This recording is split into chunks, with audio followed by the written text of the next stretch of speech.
Hello बच्चों, चलिए प्रश्न को देखते हैं। प्रश्न है असेशन यानी कथन दिया गया है झाग प्लवन विधि में संग्राहक यानी कलेक्टर्स जिसे चीड़ के तेल अथवा जेंथेट्स को चूर्णित अयस्क के निलंबन में मिलाया जाता है। वहीं पे कारण यानी रीजन हमें दिया गया है संग्राहक झाग को स्थायी बनाते हैं। विकल्प में यहाँ पर दिए गए both A and R is true but R is correct explanation of A. B हमें दिया गया है both A and R is true but R is not correct explanation of A. C हमें दिया गया A is true but R is false. D हमें दिया गया A is false and but R is true. E हमें दिया गया both A and R is false. तो देखिए यहाँ पर बात करें प्रश्न की मुख्य अवधारणा की। मुख्य अवधारणा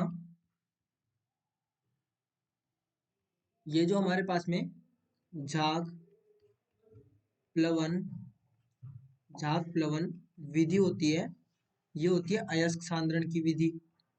अयस्क सांद्रण की विधि। और जब अयस्क सांद्रण की विधि हम झाग प्लवन विधि द्वारा करते हैं, जब अयस्क का सांद्रण, तो वहां पर जो हमारे पास में अयस्क का निलंबन होता है, अयस्क का निलंबन निलंबन उसमें यहाँ पर झाग स्थायी कारक मिलाए जाते हैं।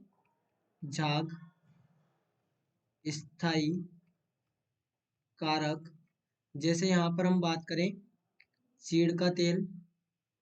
देखिए यहाँ पर झाग स्थायी कारक हमारे पास में होगा चीड़ का तेल, जेंथेट्स जेंथेट्स ये हमारे पास में होते हैं झाग स्थायी कारक।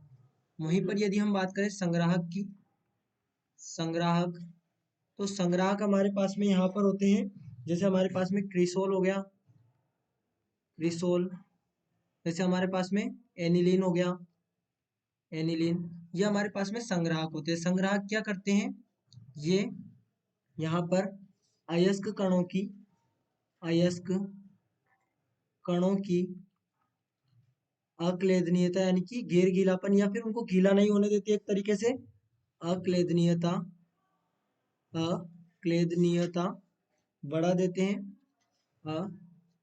अक्लेदनीयता, अक्लेदनीयता बढ़ा देते हैं। और अक्लेदनीयता को यहाँ पर कहा जाता है नॉन वेटेबिलिटी, यानी कि जो अयस्क के कण है उन्हें गीला नहीं होने देते, और जब वो गीला नहीं होंगे तो वे यहाँ पर हमारे पास में जो झाग बनेगा, उस झाग के अंदर हमें अयस्क के कण प्राप्त हो जाएंगे। तो संग्राहक का कार्य क्या हुआ अयस्क के।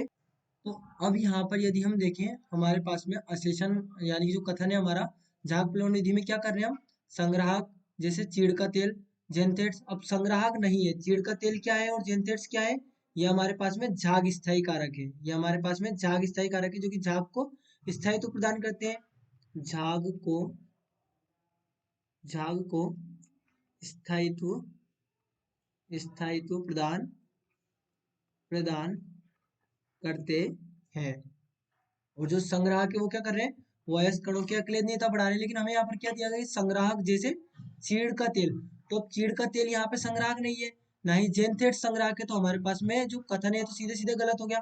वहीं पर कारण की बात करें तो संग्राहक झाग को स्थायी बनाते हैं, तो ये तो गलत हो गया, क्योंकि संग्राहक क्या कर रहे हैं, अयस्क कणों की अक्लेदनीयता यानी कि उनकी नॉन वेटेबिलिटी को बढ़ा रहे हैं, जिसके कारण वो झाग में आसानी से आ पाए, तो ये भी हमारे पास में गलत हो गया।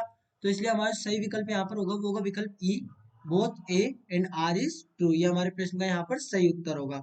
तो बच्चों आशा करते हैं आपको प्रश्न समझ आया होगा। धन्यवाद।